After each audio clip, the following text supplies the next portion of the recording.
Hola, en esta presentación vamos a trabajar el proceso de comunicación, pero focalizado en las herramientas que vamos a necesitar como gestores, en estos desafíos que nosotros tenemos cada vez que vamos a implementar un proyecto y como ya sabemos por experiencia, sin una buena comunicación es muy difícil lograr que se cumplan y se logre lo que nosotros necesitamos. Desde este punto de vista, nuestro rol como gestor es fundamental, pues somos responsables de los resultados y en base a eso somos responsables de todas las comunicaciones que establezcamos.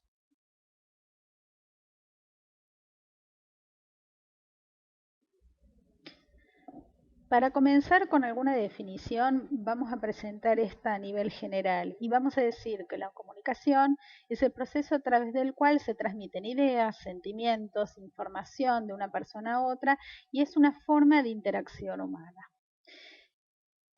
Waslavic, que recuerden que lo tenemos como bibliografía y realmente nos parece muy interesante, en su libro de la comunicación humana, en los años 50 más o menos comenzó a estudiar este proceso, en parte también en respuesta a los modelos anteriores, el famoso modelo de Shannon de emisor, receptor, no sé si se acuerdan, que básicamente describía una de las partes del proceso de comunicación que tenía que ver con los parámetros verbales, no pudiendo con este modelo resolver todo lo otro que pasaba con los parámetros no verbales y con las relaciones.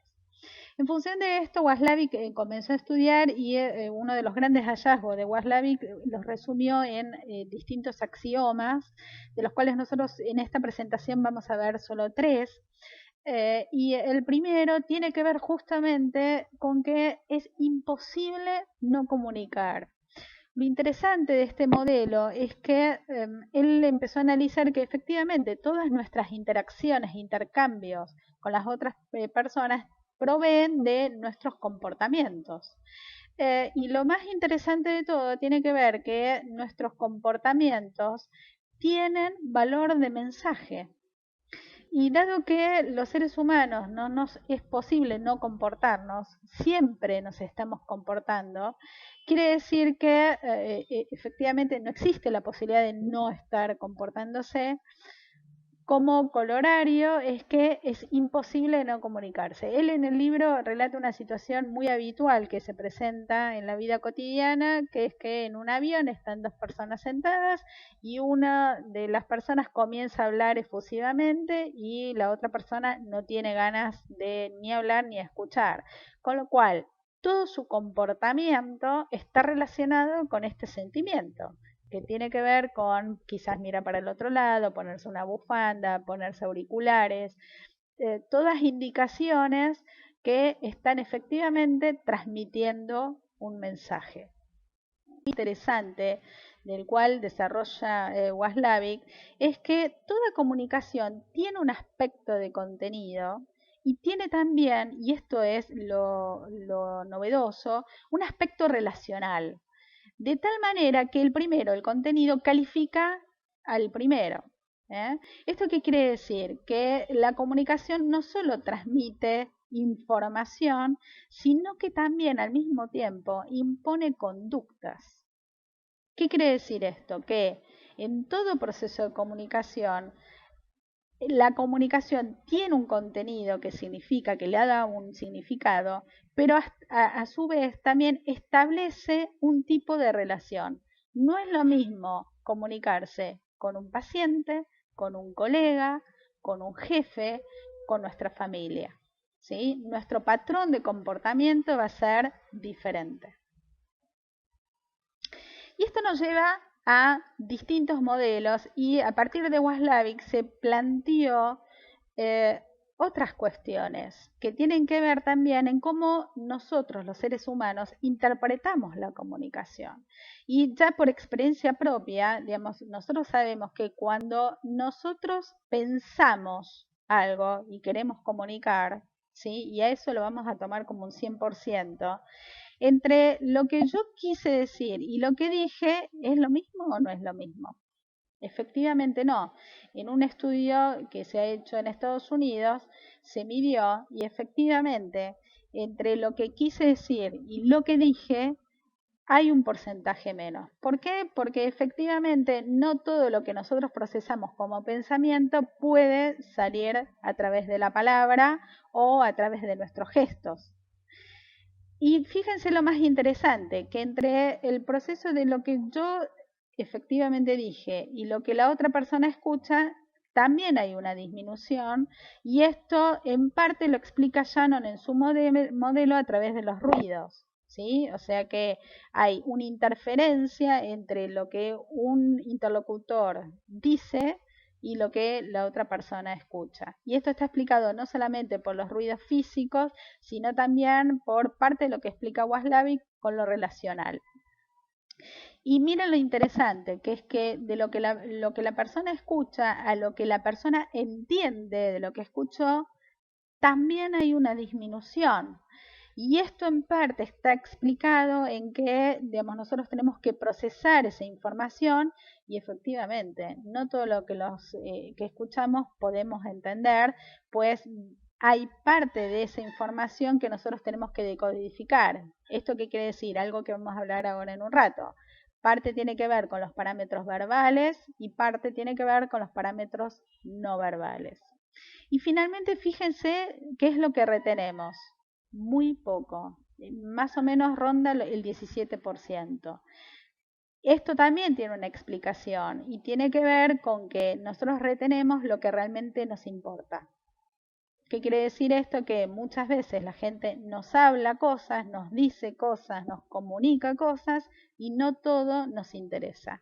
Y está bien que esto ocurra, pues en todos los seres humanos focalizamos en aquello que nos es significativo para nosotros. Por eso también hay que saber, y digamos, este esquema, este modelo, a nosotros como gestores nos resulta sumamente interesante, porque cuando nosotros queremos comunicar nuestros objetivos, ya per se sabemos que de lo que nosotros quisimos decir, lo que la otra persona va a retener es muy poco, con lo cual tenemos que optimizar fuertemente todas nuestras habilidades comunicacionales para lograr que la persona no solamente nos preste atención, sino que retenga lo que nosotros necesitamos que retenga. Entonces fíjense que de la intención al resultado hay una gran caída. ¿Y esto qué quiere decir? Que cuando la persona está en el proceso, digamos, interpretando en el proceso de comunicación, los estudios nos muestran que dentro de los parámetros verbales y no verbales hay un foco muy grande en, ya saben qué, la comunicación no verbal. Fíjense que solamente en el proceso de comunicación el 7% corresponde a los parámetros verbales. Todo el resto corresponde a los parámetros no verbales. 38% tono de voz y 55% en el lenguaje del cuerpo. ¿Qué es lo fundamental aquí? La coherencia entre la comunicación verbal y no verbal.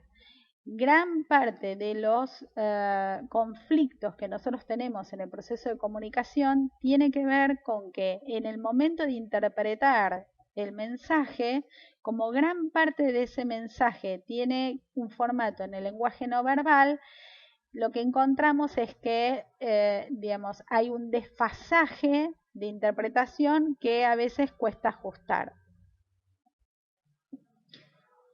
Esto nos lleva al tercer axioma que quería ver de Waslavic, que es justamente que los humanos se comunican tanto analógica como digitalmente.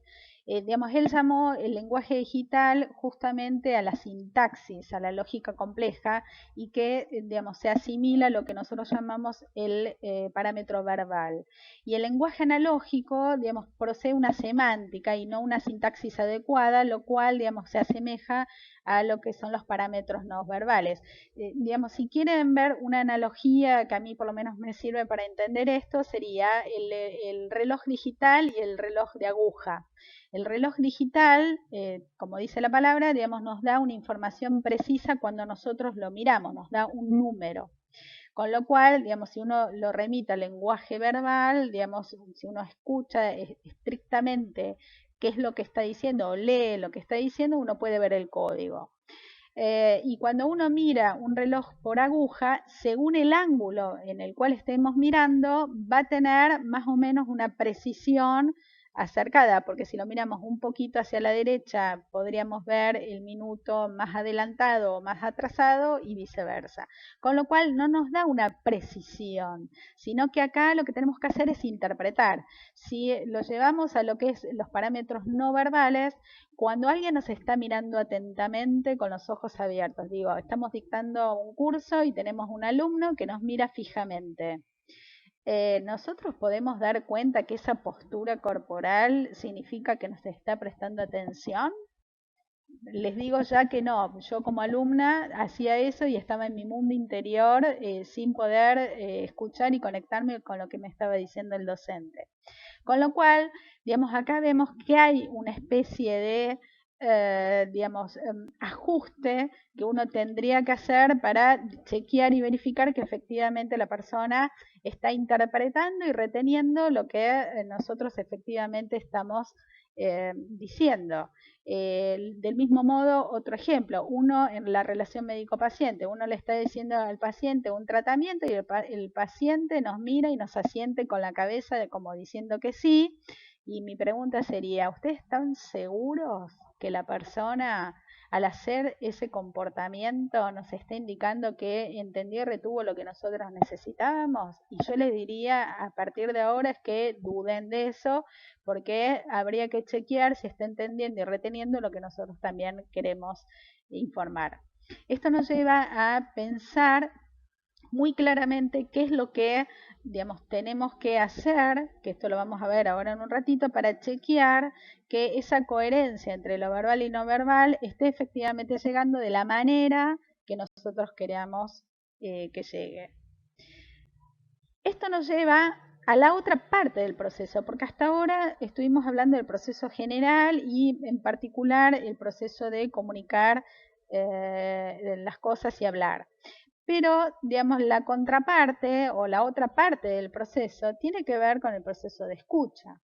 Y como ya iremos viendo, el proceso del habla y el proceso de escucha son dos fenómenos distintos. Una cosa es lo que yo estoy diciendo y otra cosa es lo que el otro está escuchando. Y esto nos lleva a ponernos un poco filosóficos y a empezar a identificar qué es lo que nosotros estamos percibiendo de el ambiente, de la realidad, ¿sí? Si yo les pregunto, ¿qué es la realidad? ¿Ustedes qué me dirán? Piensen. Hay una realidad, hay varias realidades. Probablemente, mientras ustedes están viendo, algunos de ustedes dirán, no, hay una sola realidad, y otros me dirán, no, hay varias realidades según el observador. Y yo quisiera que ustedes me acepten esta fórmula que les voy a presentar ahora. Y vamos a decir que la realidad son los hechos, y por hecho, ¿a qué me refiero? Datos objetivos percibidos, ¿sí? Más las interpretaciones que nosotros hacemos sobre esos hechos, ¿sí? Y ahí es donde, desde esta formulación, vamos a decir que en realidad, valga la redundancia, hay varias realidades según los observadores que nosotros seamos. ¿Qué significa esto?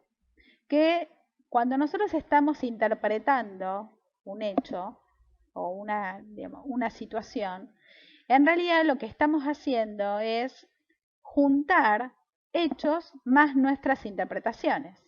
Si yo ahora desgloso un poco más, puedo decir que los hechos no se pueden cambiar. El hecho, como dice mi abuela, el hecho está, ¿sí? Y esto lo que me permite es hacer afirmaciones que pueden ser verdaderas o falsas, ¿sí? Adina en este momento está relatando una presentación. Eso es un hecho, no se puede cambiar y ustedes podrán decir es verdadero o falso según me conozcan o no mi tono de voz. Ahora, cuando estamos hablando de interpretaciones, la interpretación uno la puede cambiar.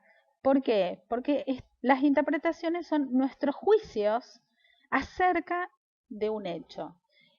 El juicio, digamos, si uno lo mira más profundamente o más esencialmente, está comprendido por nuestros valores, nuestras creencias, nuestra educación, y esto nos hace, digamos, poder, digamos, fundamentar o no, en forma válida o no, un hecho. Por ejemplo, si ocurre una situación donde una persona ayuda a un anciano a cruzar la calle, culturalmente todos vamos a decir desde nuestra margen de interpretación que eso tiene una valoración positiva. Está muy bien que una persona ayude a un anciano a cruzar la calle. Pero hay otras situaciones que son más polémicas y en las cuales esos hechos tienen diversas interpretaciones. Por ejemplo, siempre dicen que en una reunión no hay que hablar ni de fútbol ni de política. ¿Por qué? Porque sobre un hecho determinado hay varias interpretaciones. Y esto nos lleva a una formulación de la escucha y la vamos a emparentar a lo que vimos a la formulación de realidad. Y vamos a decir que escuchar está comprendida por el hecho de oír, y cuando hablamos de oír es no solamente las palabras, sino como vimos antes, vamos a oír los parámetros verbales y no verbales, más nuestras interpretaciones acerca de lo que estamos oyendo. Muchas situaciones se da, por ejemplo, de problemas en la interpretación de la escucha cuando nosotros observamos una situación donde no hay coherencia entre lo verbal y lo no verbal. Un ejemplo es, yo le pregunto a alguien una cosa a una persona y esta persona me dice no con la cabeza y me dice sí, claro. Si yo no participo de esa cultura, podría decir esta persona tiene un problema, porque, digamos, con el cuerpo me está diciendo una cosa y con las palabras otras. Como todos somos participantes de esta cultura, sabemos que esa situación, digamos, vamos a interpretarla como algo positivo. ¿Esto qué quiere decir? Que cuando nosotros como gestores estemos involucrando a la gente para que participe de un proyecto, vamos a tener que prestar muchísima atención, no solamente a la forma en que vamos a decir las cosas desde nuestros parámetros verbales y no verbales, sino que vamos a tener que también escuchar qué es lo que está diciendo la otra persona. Y de lo que vamos a ver en un poco más avanzado en esta presentación es de qué manera nosotros vamos a verificar o chequear que esa persona está interpretando las cosas de la manera que nosotros teníamos la intención. Así, el proceso de feedback en la comunicación es sumamente importante para poder verificar en esta doble vía en la comunicación si hemos comprendido las personas los interlocutores que están en el proceso de comunicación, el mensaje. Para eso, digamos, vamos a tener que tratar de situarnos en el terreno de la otra persona y esto supone en el proceso de escucha no juzgar, no hacer una interpretación sobre esto, sino que tratar de centrarnos en los hechos. Con lo cual, cuando estemos como gestores en el proceso de comunicación de estos proyectos, tenemos que confirmar siempre que nuestro mensaje ha sido comprendido a través de preguntas, precisar la información que nos brinda la otra persona. Muchas veces uno cree que es muy claro, pero no lo es. Y cuando la otra persona está hablando, estar en silencio escuchando. Quiero cerrar esta presentación con una reflexión de Humberto Maturana que me pareció fantástico y que resume un poco todo lo que estuvimos viendo en esta presentación. Miren esta definición. Soy absolutamente responsable de lo que digo, maravillosamente irresponsable de lo que escuchás y absolutamente responsable de lo que mi decir dispara en ti. Si uno, digamos, lo mira en forma separada cada una de estas oraciones, lo que Maturana está diciendo es que en principio algo que dijimos desde nuestro rol como gestores es que somos responsables de las cosas que estamos diciendo. Y en esto creo que estarán todos de acuerdo conmigo. Pero fíjense esto, maravillosamente irresponsable de lo que escuchas. Y aquí Maturana nos está hablando de que el proceso de habla y el proceso de escucha son dos procesos diferentes. Una cosa es lo que yo estoy hablando y otro es lo que está interpretando la otra persona de lo que yo estoy diciendo. Y por último, sí, lo que nos dice Maturana es que somos responsables del impacto que generamos nosotros sobre la otra persona. Porque, digamos, no se los tengo que contar yo, ustedes, digamos, desde el uso de lo cotidiano, sabemos que siempre estamos generando un impacto en el otro, aunque, como decía Waslavic, estemos en silencio. ¿Sí? O sea, siempre estamos comunicando y eso que comunicamos genera un impacto. Puede ser que no sepamos qué estamos generando, pero sí es importante como responsables de la comunicación que sepamos que cualquier cosa que decimos y hacemos genera algo en el otro. Muchas gracias.